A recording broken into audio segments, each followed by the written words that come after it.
Hello, I'm Ian and I usually play with drones, but this month I have been playing with this.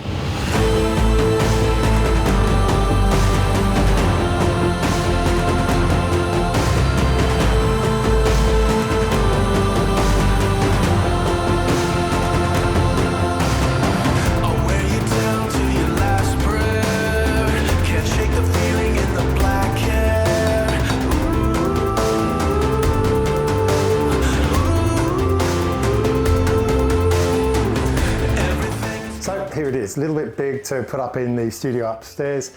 As said, this is my first time with an e-bike after years of avoiding them, mainly because I like the idea of biking for a reason and doing the work myself. I really am left thinking, what was I waiting for?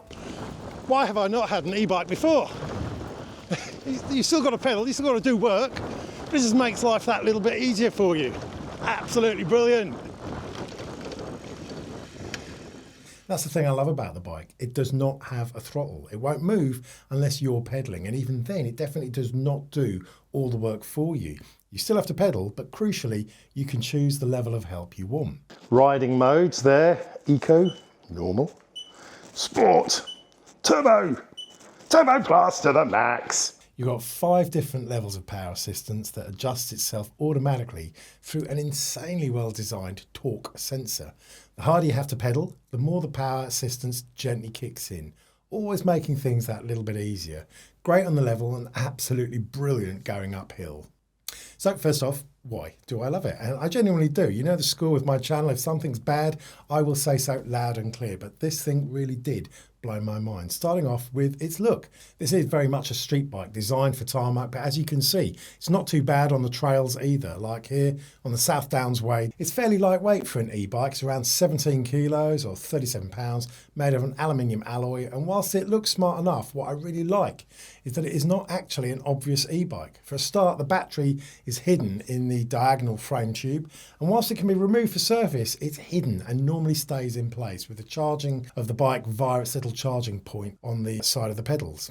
And the motor itself is practically silent. You really will not hear it. When you're riding, the tyre noise is the only real noise you're going to hear. Not looking like an e-bike is very good in my opinion. You never want to draw attention to your bike when it's parked up and locked up. And to me, this bike looks like just a standard bike with a trip computer. So, yeah, street bike, but with 9 gears to let you handle anything from the steepest of hills, right up to cruising on the level at 15 to 20 miles an hour, or absolutely hooning it downhill at over 30 miles an hour, which admittedly was more me freewheeling rather than any pedalling or any power assistance. On the handlebars, you've got this really bright, clear display showing you how fast you're going in miles or kilometres an hour, along with the power assistance level and the battery level. It also houses the trip computer that shows you what you've been doing, as well as syncing up with the Fiido app on your Android or iPhone. If you've got a phone holder, then it offers bigger real-time display and also offers automatic startup and locking, which I will come back to a little bit later. Now, I said it's definitely not a mountain bike. There's no suspension and the tyres are chunky but not mountain bike chunky. So if you do a bit of off-road riding a fair bit, then maybe you want to look at one of the other models like the Way Meteor Titan model that has got proper suspension and way more power for off-road trails. That said, I had great fun riding off-road along the South Downs, where the trail is mostly flat grass or just mud path. Did absolutely fine on this route and handled the grassy hills no problem.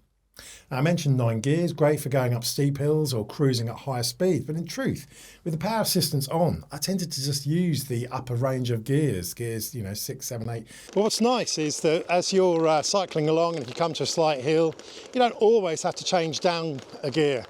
You can quite often be a bit lazy and just stay in the same gear, to be honest. And the harder you pedal, the more help that comes on board.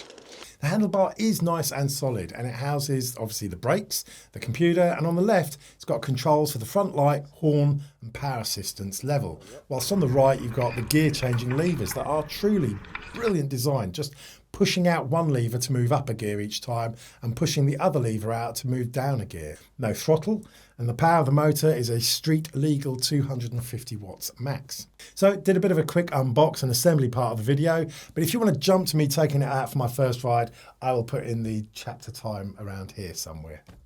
So there we go, done. It's taken me about an hour, although admittedly some of that was down to turn the camera around, more me trying to make sure that the camera was filming all the different parts. My first impressions are, what a really, really smart bit of kit. Love it. Love the dark iron grey. I won't be putting the mudguards. It does come with the full-length mudguards, you can see here. They're going to be brilliant for keeping water off your smart clothes. However, for me, I want this more to be looking a bit more like a mountain bike, because that's what I'm more used to riding. So I've got some clip-on mudguards coming in the post tomorrow, so I'll let you know how they look. Instruction manual is pretty good. I have to say it's got some nice diagrams. I'll show you some clips of that. But in a nutshell, it does miss out the odd tiny step. So in a nutshell, you are going to do in the handlebars first, then I turned it upside down to fit the front wheel, then turn it the other way up again, obviously putting the saddle in, very straightforward, fitting the pedals, make sure you get left and right. But to be honest, I mean, everything was pretty much assembled. I like the fact that everything delicate, like the lights and the little trip computer and control panel, they were all housed separately in this very, very comprehensive little accessory box. Got all the gears going on there, main power button there. It is just a very, very smart looking bike. I mean, I absolutely love it, really do. So now we are fully charged up because I have got a solid green light, so that's good. You got to just do a little gentle, twist of the collar in order to release it. So that stops it falling out, so that's nice. I'll definitely make sure you keep all the dust and crap away from there. So you've got the main power button on. Pull off the protective. There you go. Long press. There you go. That's a brilliant, lovely clear screen. Telling me my battery is fully charged, so I like that. God, even they illuminate. God, this is cool. Oh yeah.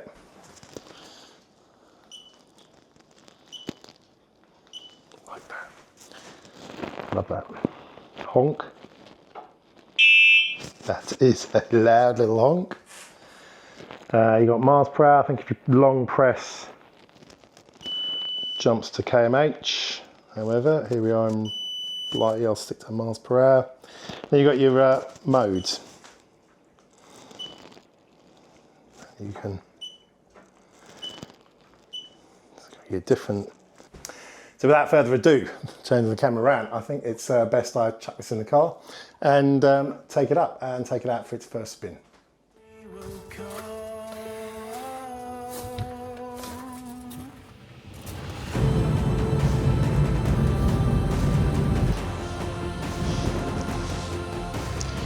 Bit of a chilly one here, up on the South Downs, but it's one of the only places that isn't muddy at the moment in East Sussex. But anyway, still got the sun. Let's take it for its first ride.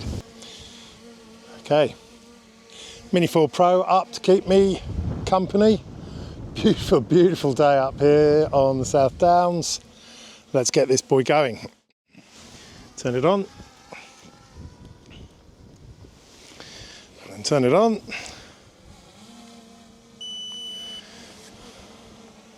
Sport, probably don't need sport. Normal. Start off with normal, shall I?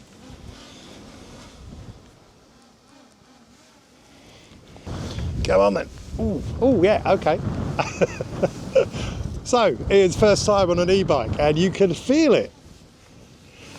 Oh, that's brilliant. You can feel the motor kicking in. Change gear up to higher. This is brilliant. Who knew it was windy up here? I don't. Absolutely loving this display, super duper easy to follow. Gear changes are so easy, they almost feel automatic, the way you just click them and off they go. That's brilliant. Little drone following me nicely. And it's really good the way you start pedaling and it's like, okay, you can feel that motor just kicking in nicely. So I've got a nice little hill ahead of me there, so it'll be quite good to see if we go through.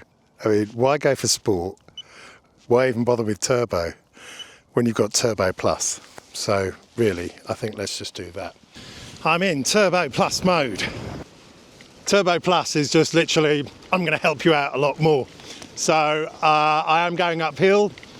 I'm pedalling very lightly as if I was going gently downhill. That's the effect it's got. I mean, it means that I can actually ride uphill one-handed whilst I'm holding the camera, and yeah, I'm barely pedaling. It's brilliant. I love it, I love it, I love it. This is good fun, really. Why have I never had an e-bike before? This is how you get to see scenery like this. Getting off the beaten track, absolutely brilliant. Well, I have to say that was immense fun. So like I said earlier, this is my first e-bike. I'm more used to mountain biking. Clearly it's not a mountain bike. There's no suspension at all, of course. And you wouldn't really want it to be much bumpier than up here on the South Downs Way. There's a lot of grass and chalk, and that's about it really. I don't think it would handle big rocks very well. What an incredibly comfortable ride though. And I mean, everything about it just seems really nicely designed. Changing the gears, flicking a little stick up, another one down, just change a gear, really nice and easy. The motor is so quiet, and it's really great having 5 different settings: eco, normal, sport, turbo and turbo plus. Yeah, to be honest, it's literally how much help do you want, how much assistance do you want, and normal was more than enough for me. You know, when I put my foot down on the pedals, you could feel it just kicking in and helping you along. So been very lucky with a beautiful late winter's afternoon up here on the South Downs. Sun's setting now, so it's chilly. So I'm going to head home now. I need to get a bike rack, and I also need to clean those poor tyres. Dear, oh dear, oh dear. Yeah. Probably my best advice, don't take a brand new bike out through a cow field. So for me, this really was an eye-opener. I had very little interest in e-bikes until I got this, and now I'm literally thinking, why would anyone not have one? A model like this with no throttle and having just variable power assistance, it really keeps the bike feeling like a normal pedal bike. Going that little bit faster is nice. Having that help makes flats feel like you're ever so slightly going down a slight hill at the same time, which is a really nice way of riding. But as you saw, that assistance lets you really extend your riding range. Now, its quoted range is up to 50 miles or 80 kilometres in eco mode. I personally would take that with a little bit of a pinch of salt.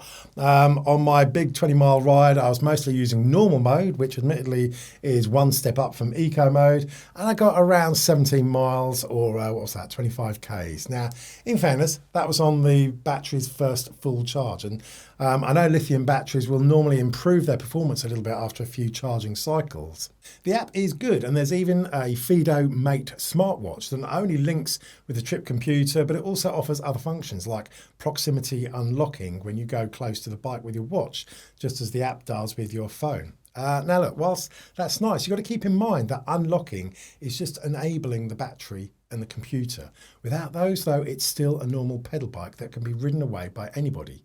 There is no remote locking of the actual wheels or the spokes, and there's no built-in GPS unless you fit your own tracker. So you will have no way of locating the bike if it's stolen. So you're going to need a heavy-duty lock to keep it safe. And again, this is why I like it looking like a normal bike and not a typical e-bike. Look, ultimately, you can easily pay a good couple of £1,000 for e-bikes, and this one I think is very much one of the better value ones in my opinion, coming in around £1,000 or £1,100 or dollars. It doesn't feel cheap at all though. On the contrary, the build quality looks and feels solid and smart. Nothing flimsy, everything worked first time for me. So for me, this really was a great first e-bike, and I cannot wait for better riding weather to come round again when I can have more fun without getting too wet or it getting dark too early. So hopefully this has been helpful. Again, not my usual subject matter, but it is nice, I think, to try out good tech, and I really do have great fun putting this sort of stuff through its paces. So if you found it helpful or interesting, as ever, give me a little thumbs up, help the video along. I'll drop some links below. They've actually given me a little discount code as well. I'll put that down below. It gets £50 or $50 off. Do let me know your thoughts though in the comments below, and as ever, until next time, have fun, happy flying, happy riding.